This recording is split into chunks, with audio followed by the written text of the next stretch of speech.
Jaipur police द्वारा cyber financial fraud unit का गठन किया गया और 1 अप्रैल से जो ये यूनिट है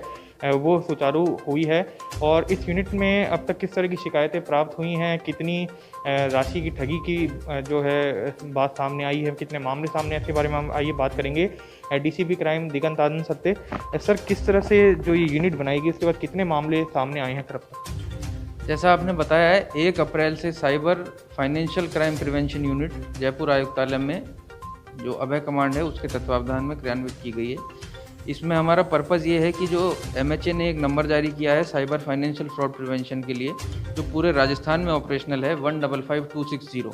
पूरे राजस्थान की सारी कॉल्स जयपुर कमिश्नरेट में प्राप्त होती हैं, जिसमें अराउंड 5500 शिकायतें टिल डेट हमें साइबर फाइनेंशियल क्राइम की पर्टिकुलरली प्राप्त हो गई हैं। इसमें हमारा जो ध्येय है वो ये रहता है कि जितनी जल्दी मुस्तगिस हमें अपने साथ हुए साइबर फाइनेंशियल फ्रॉड की जानकारी दे देता है, हम सारे फाइनेंशियल इंस्टीट्यूशंस के साथ मिल के ठगी की राशि को तुरंत ब्लॉक कराते हैं और विद इन नो टाइम वो विक्टिम के अकाउंट में वापस हो जाती है। साथ ही उसको थाने के चक्कर न काटने पड़े, इसलिए ये इंटीग्रेटेड सिस्टम है कि जयपुर शहर का जो भी संगीन अपराध साइबर फाइनेंशियल फ्रॉड के होते हैं वो ऑटोमेटिक एफआईआर में कन्वर्ट किए जाते हैं और उनमें तफ्तीश शुरू की जाती है। जैसा कि आप आंकड़ों के बारे में आपने पूछा, तो आज टिल डेट तक करीब 11 करोड़ रुपए के फाइनेंशियल फ्रॉड इस नंबर पे 155260 प्लस 100 नंबर और 112 पे रिपोर्ट किए जा चुके हैं, जिनमें से हम 67 लाख के करीब अमाउंट जो है वो ब्लॉक करा के रिकवर करते हैं। कई सारी लिमिटेशंस रिकवर कराने में, ब्लॉक कराने में हमारी रहती हैं, जिसमें सबसे पहली लिमिटेशन यही है कि विक्टिम कई बार हमें अगले दिन या कई घंटों बाद सूचना देता है, जब तक ठगी के पैसे कई अकाउंट से राउट हो चुके होते हैं। अभी क्योंकि ये सिस्टम नया है, इसलिए कई बार बैंक्स भी समय पर रिस्पॉन्स नहीं देते। खासतौर से जो गजेटेड हॉलीडे होती है, सैटरडे संडे होता है, बैंक जिसमें बंद होते हैं, उसमें ब्लॉक कराने में कठिनाइयाँ आ रही हैं। इन सभी मुद्दों को सक्षम स्तर पर उठाया जा रहा है और जल्दी इसको सुचारू कर दिया जाए। सर किस तरह की ज़्यादा शिकायतें प्राप्त हुई, किस तरह से मतलब लोगों को ईजी टारगेट जो है ये साइबर जो ठग हैं वो बना रहे हैं? ये अनगिनत तरह के साइबर फाइनेंशियल फ्रॉड बहाने ढूंढते हैं जिस वजह से आप ठगी का शिकार हो सकते हैं, जिनमें से प्रमुख ये हैं कि आपका कोई पर्सनल डेटा या कोई पर्सनल इन्फॉर्मेशन ठग के पास होती है। जैसा कि उसे ये पता होता है कि आपने आज कोई रेल टिकट बुक कराया था जो ट्रांजैक्शन डिक्लाइन हो गया, या आप सेकेंड डोज वैक्सीन की लगाने के लिए घूम रहे हैं, या आपने कोई सामान ऑर्डर किया था जिसके लिए आप उसका वेट कर रहे हैं, तो वो आपको आगे से कॉल करके कुछ इस तरह की जानकारी देगा जिससे आपको ये विश्वास हो जाएगा कि वो जो कंसर्न अथॉरिटी है वहीं से बोल रहा है।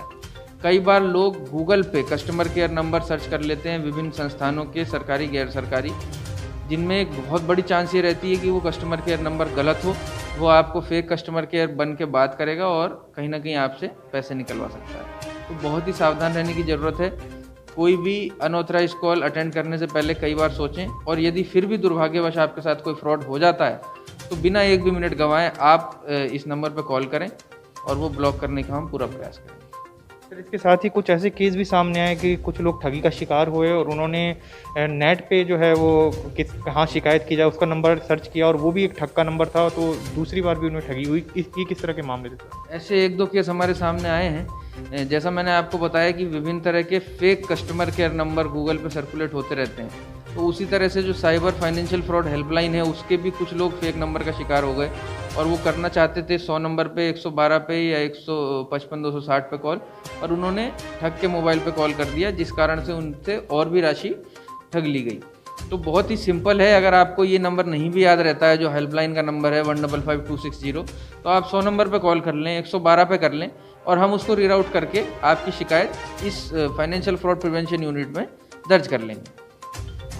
तो ये थे हमारे साथ डीसीपी क्राइम दिगंत आनंद सर, जिन्होंने बताया कि किस तरह से जो ठग हैं वो अलग अलग तरीक़ों से लोगों को ठगी का शिकार बना रहे हैं। अगर कोई भी किसी भी तरह की ठगी का शिकार होता है तो वो तुरंत उसकी शिकायत 100 नंबर पे, 112 पे या 155-260 पे करे, ताकि जितना कम समय में वो शिकायत पुलिस तक पहुंचाएगा उतना ही जल्द जो उसकी ठगी गई राशि है उसको ब्लॉक करके और वापस दिलाने में पुलिस सहयोग करेगी। जयपुर से विनय पंत।